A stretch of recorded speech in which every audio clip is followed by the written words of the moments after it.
Hello, it's Kim Malinowski, and for those of you that don't know me, I am author, poet, poetess, and I do oracle readings.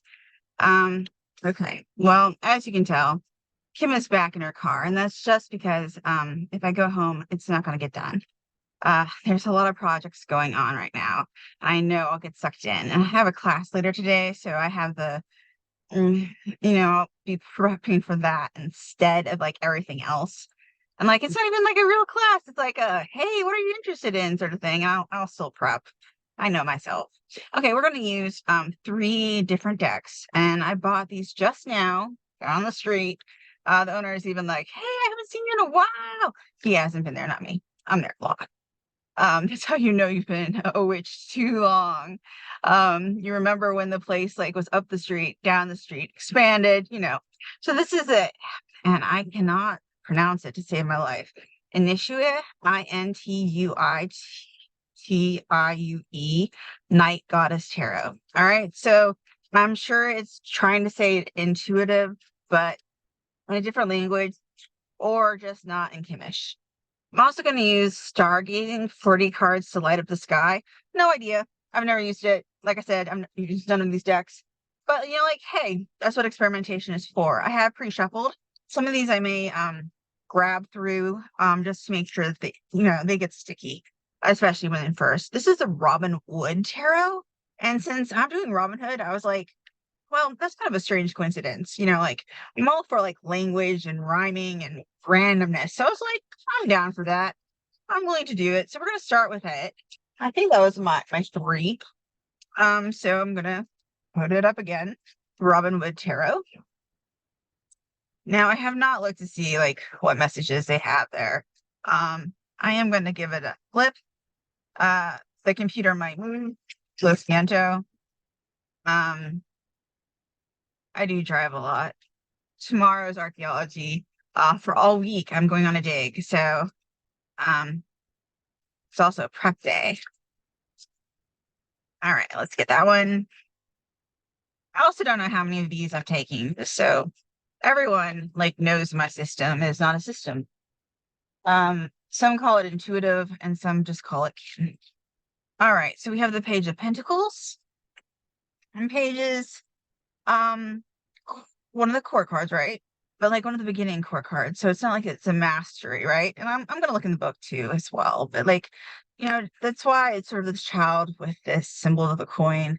I always find like the Page of Pentacles is sort of like beginning. I find page is always sort of like a beginning of the journey. You go past the 10, which is completion. And then it's sort of like after that completion, you like restart. Like this tarot and a lot of oracles are just like about restarting and like endings and beginnings and where we are in the journey. And like this is sort of like the shiny coin that's, and like personal level, just to be like have to get it out there sort of thing. Like I did go on a trip. I did spend money. Everyone saw the dress, right? And I was told like by my mother, like, oh yeah, you just spend, you'll see what you see. That's fine, that's fine. And now, I mean, like, it wouldn't matter how much I charge or not charge. Um, the parents are upset. I mean, like we all sort of have this switch for better moods or worse moods, but like I feel like I'm like this, page that is just like, here's this coin. I know I can get these riches, or abundance. There's a difference between money and abundance, and I would rather have abundance and like prosperity in terms of like friends and love and that sort of stuff. That type of like community is sort of like where I'm at, over money. And I feel like, like this money is being put out there that it's much more important than perhaps actual needs. Like Kim's like emotional needs, right? So like this can go on a larger level to all of our needs, right? So we're sort of focused on this coin or, like in another set, pentacle. We're sort of after this mythology that we can have this material abundance, right? And sometimes it's not about material abundance. And I think that this page is probably learning that there's a natural world going on right there, and I will read like the actual thing that they decided to say because I haven't read, what the Robin Wood tarot has to say about things. Now the next two are inversions, and I don't feel them like as inversions, so I would take it either way as I read. So like as I put them like this way, just remember that that is like for you to take, and it could be like this spectrum of in betweenness for each of us. Okay, so this is a Queen of Swords, very powerful. Goes what she after what she gets, sort of the archetype of the getter doner. Not quite like the wand, where it's like the manifester. She's sort of like harbors it with the sword. She's gonna get it, and she will do damage. Now, inverted, of course, it's like too much damage, right? Not necessarily necessary to put out that energy or to put out that. By energy, I mean both physical, I mean like putting out that energy, like, oh, I'm going to take you out and make enemies. Okay. So that's also there. So again, this is an in-between card. I didn't draw it as I don't feel it as like completely, oh, we have to watch our energy. It might be necessary, but that's sort of like if you're like talking about like D&D sort of like level, I don't even play D&D, so I'm gonna use this sort of metaphor. Where you take hit, you take damage even though you're doing the right thing. This might be more of that sort of like feeling, if not actually in reality. In reality, it might be a win, but that doesn't mean that we feel like it's a win. All right, the other is the King of Wands. I'm holding him upright. Again, inverted. I take it like this. So basically,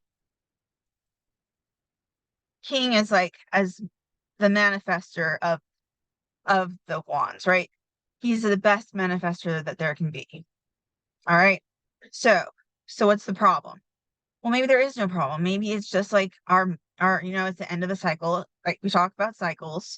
So that manifestation is coming to fruition. Everything is coming to place. Now, the problem with manifestations and dreams is that when they come, that no one really tells you that there can be negative things that come with it. Like sometimes there's negative feelings, and it doesn't have to be actual real things, right?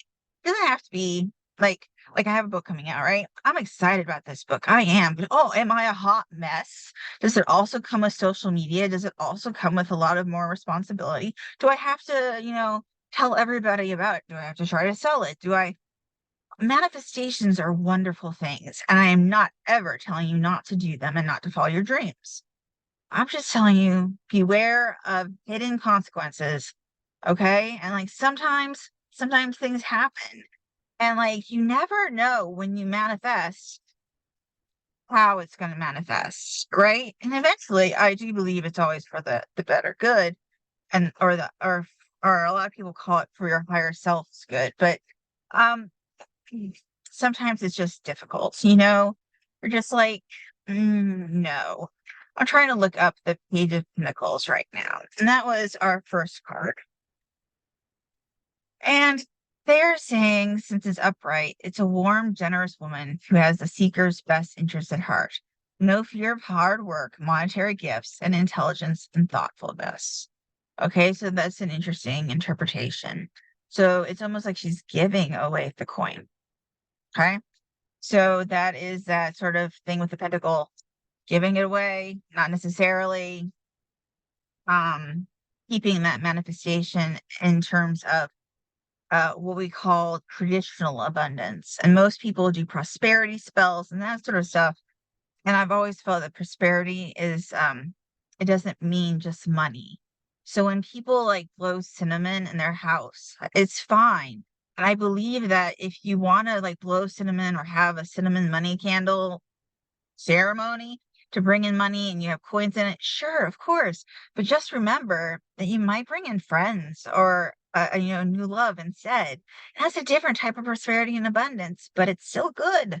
And people forget that and they get upset. Okay, so they do. That's just like how it works. And I see it in groups that I'm in all the time. And it bothers me. I admit it. And they're like calling themselves baby witches, which I also hate. I used to like the term, and now I think as I've aged, I've just decided that's not quite right, It's not. No, there isn't really a baby witch. There might be, a beginner witch or someone that has, not read as many books or has not intuited enough, but like we're all on our journey. So now it does bother me. I'm trying to find the swords. I am. I admit it. Oh, I found the wands. Oh, we'll do that first then, since it goes exactly on the King of Wands. I always take what I find as meaningful.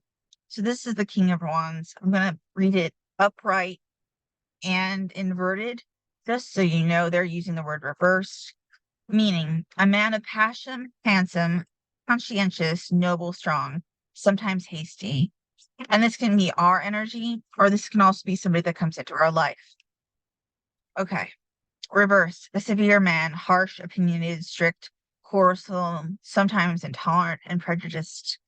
I would just like to say that both of these can exist at the exact same time in the exact same person in our exact energy. All right. It just depends on what we're talking about, what we're feeling, what war is going on, what we're, fearful of, what war we are like actually waging within ourselves, right? Because sometimes the wars that we wage within ourselves are worse than the wars, out there. Yes, people aren't dying, but like we are slowly killing ourselves. And I do think that it's something that we have to acknowledge that we hurt ourselves just as much as, anyone else. All right. I admit that this thing is killing me because I can't find the swords. I have the pentacles. I have some craftsmen. So pentacles, pentacles. Oh, fuck, I finally found the swords. Apologies. Okay. So upright. I'm gonna try to bring her back up while I have you guys fall away. I can't see you right now. Just want to see you. Okay. So meaning a strong woman, confident, quick-witted, and intensely perceptive. And then reverse. I'm I'm very visual, so I always make sure it's also keenness sharpened to cruelty, sly, deceitful, narrow-minded, a gossip, quarrelsome. And just remember, as I said, both of these can be at the same time. I can be a lovely, lovely person, right? To somebody else. And then somebody irks me, or there's hormones, or whatever, right? I'm like, you have dissed me, you have hurt me, and then I'm not so nice. These all exist within us. And sometimes, like I said, exact same time. So perhaps it's just to pause, think about, where we are with the swords, where we are with our wands, how we are manifesting, why we are manifesting, and who exactly are we giving our gifts to, and who are we receiving them from? Okay, so that is my three. I'm just watching like people part. If you see my eyes go different directions, because you never, ever, ever know. All right, we're going to start gazing, which again, don't use it, but no.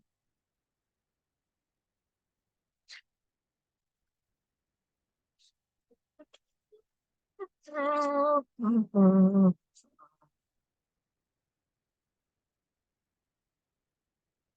don't know if it's fair that this deck you can see.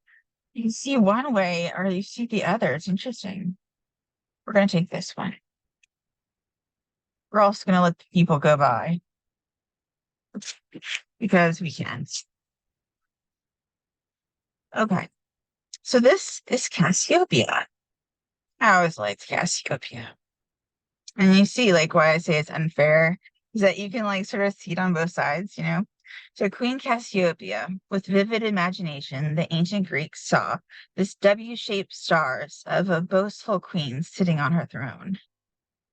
The five brightest stars from her prominent, excuse me, I think predominant, which is what I was going to say would work too, W or M, as they swing around the celestial pole. Cassiopeia lies on the opposite side of the North Star to the plow, the Big Dipper. In Greek myth, Queen Cassiopeia boasted that her daughter Andromeda was more beautiful than the sea nymphs. When they incensed ocean god Poseidon sent a destructive monster, Cetus, Or I think it would probably be Cadus. The only solution was to sacrifice Andromeda herself. Cassiopeia hit the astronomical headlines in 1572 when the Danish nobleman and astronomer Tycho Brahe spotted a brilliant supernova in the constellation, destroying the established idea that the heavens were perfect and unchangeable. That's a huge idea of that these things that, we think are static are unchangeable. And that might be one of our messages, okay, from this. It's probably a good message to take is that things do change. It's one that I need because I struggle with change. And right now, everything is changing around me. So even the heavens aren't perfect and unchangeable. A raging fireball in this constellation, Cassiopeia A, is the brightest radio source in the sky and remains a supernova from around the year 1670.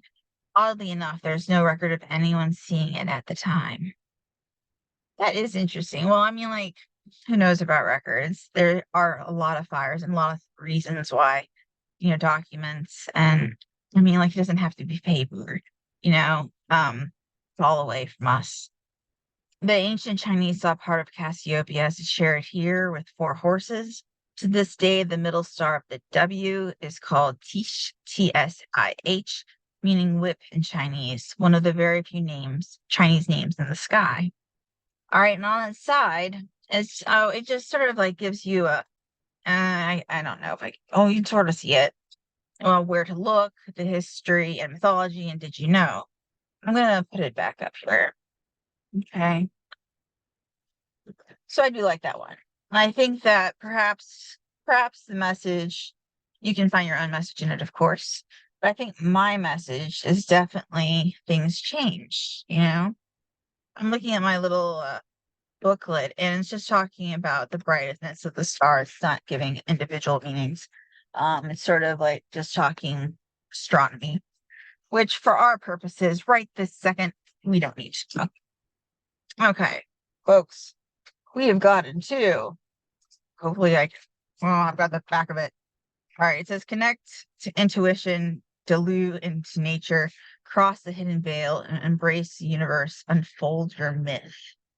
And I'll give them a shout out at the Crystal Fox where I bought these.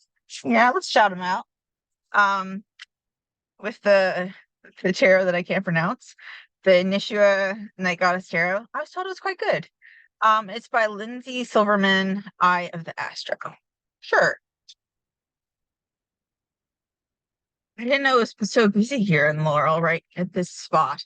It is really, really difficult to find safe places in Laurel. And I'm a not at home girl, I'm just not. Yeah, you can these are sticky. That's why I'm like, we'll see what we eat. Hmm. All right, these are what we're taking. I'm gonna say I took two, and then he'll be like, "What? They're sticky. There's three."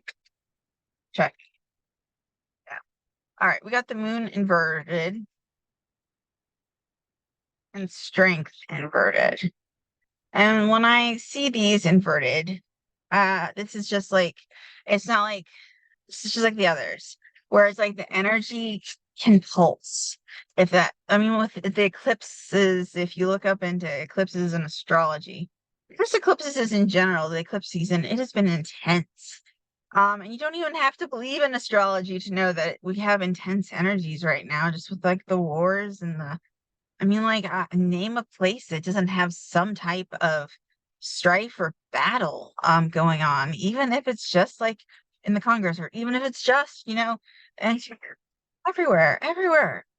All right, so the moon, everyone always says the moon is feminine energy, and I don't necessarily go with what is feminine and what is masculine. I do think that there is a softer quality of the energy.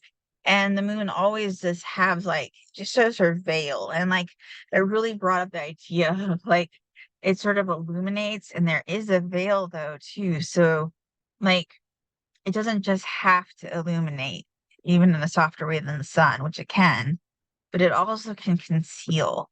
even in having lightness. So you can use it to sort of sneak around, and you can also use it to like find your way. Okay. And I'll like do a non-intuitive version too. So strength. Okay. Strength. Strength is one of the ones that I find hard. Just because it means so many different things, and I am like a word person. So trying to find the idea of like what is strength, especially when it's inverted. And like that doesn't mean like it is ever negative, even when somebody like just if you ever find a card that you don't like and you feel like shouldn't be, say no.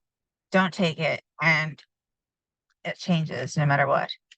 The strength card, I find it difficult to decide always if it's physical strength or if it's mental state, emotional strength, all of the above strength. And the reason I question this is that it's inverted. Um, and again, I say it's sort of like one of those fluctuating on the sideways. I say fluctuating just because of the physical and mental nature. Life right now is taking a lot of mental, emotional, and physical strength for me and for everyone else, I'm sure. Like I'm finding that I can't do a lot of things like that. I'm taking over a lot of chores for my parents as they age, and I can't do it. Or like my dad fell down the steps and he is, 4 weeks later, he's not where he was or not well, and he might not ever be. So like I tried mowing the lawn. Well, I can't even get it started, the lawnmower, because I don't have that strength and that angle. Like it has to go, how do you go so fast around, and like this is very frustrating. So when I see strength, I'm like, right? And yet, mentally and emotionally, I feel like sometimes I'm doing okay, right? Like sometimes we feel like, yeah, we're taking life in stride, and yet yeah, there's like these pitfalls. So that's why I say on this way. Okay. Let's see what this booklet actually, like says. Every booklet is different. I would like to let you know that there's like, like you have like your archetypes, and you're like, oh, this usually always means this. And every every one of these is always different. So I always like looking at, well, it's really saying this in this booklet or this in this one, and this is why the artwork looks like this, right? All right, so we have the moon. She presents it as a goddess with her eyes closed, holding a candle to guide her way and trusting the direction in which she is headed. A dog and wolf stand on either side of her, representing our primal wild side and our tame socialized self. A lobster walks from the water to the land, revealing our dualistic aspects that can be blended. We can transition and be more than just one version of ourselves. I like that. The moon is our reflective side, our emotional self, and where our hurts reside. Ooh, I like that one. Where our hurts reside. Ah, maybe we're getting over some hurts, right? This is a heart of intuition. So trust the messages you're receiving. That means you have to decide how to take it, okay? Work through the muck to decide for your own language with the universe. Find a balance in self and trust that you are the walker between worlds. Look for the ways things present themselves and pay attention to energy around you. This is a time of deep reflection to integrate your shadow and your light. Recognize your fullness. Now that's really interesting because in one of my poetry groups that I'm in, not one that I run or I teach in, I'm a student all the time. I believe knowledge is always there for the taking. So at this place, one of the things that they have us do is like we're doing anapasts.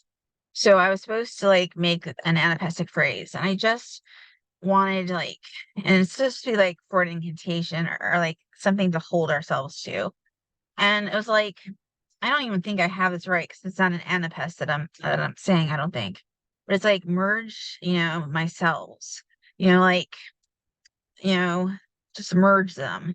And like we're all given our many different selves, and perhaps we can be whole and still have those selves. And I think that, well, I mean, that's a message to me, but I think it's a message to everyone.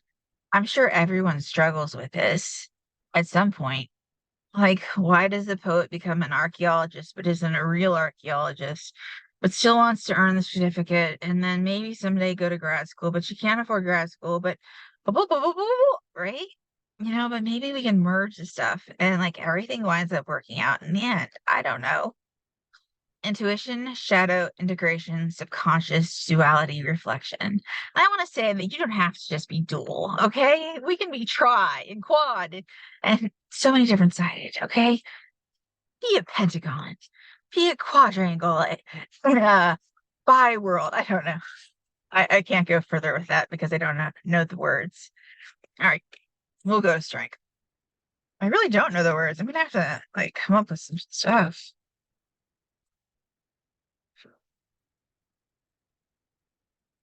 Oh, this is interesting. Instead of the fool, they have potential. Just so you know, in this deck, that is significant because instead of calling it the fool, it's a much more empowering sort of. It's definitely much more empowering. We'll just leave it there instead of calling yourself the fool. All right, strength. All right, let's see. Gotta put it up there. Strength stands defined, astride nature. She has mastered her environment by surrendering to it. She understands that our true inner power is a natural resource, reliant upon harmony. She could crush flowers to showcase her strength, or pluck them from the earth, but instead she illuminates from within to elevate them all, becoming part of the beauty of their environment. Strength stands confident before people who wish to conquer nature, her own, and the true nature of our world. Her halo, the infinity symbol, reminds us of the cycles of life. Nature is the line which we should not tame, but rather live within harmony. She doesn't need to place her hands upon herself as an act of healing or intention. True strength comes from knowing thyself and knowing we cannot change others. Our inner light is our strongest power. That is a hardcore message. And you know that none of these have inversions in here. Keywords: compassion, influence, endurance, inner strength. And I love ending on that. And I love the idea that there are no inversions in this deck. That doesn't mean that you can't take them, of course. But I mean, like, it's great to know that it's supposed to be as empowering as possible. All of our journeys have ups and downs, every rounds. I'll see you around. I'll probably be posting if you're in the Terra Nova Lyceum or on my Facebook page or website. You'll know about my book. You'll know about my book launch. You'll know just about everything that you don't want to know about me. And yeah, pretty much you'll probably know about my dig too. All right, so take care. Be well with yourselves. Uh hug yourselves or have a good cup of tea or a brownie or something, okay? All right, take care. Be well. So it is.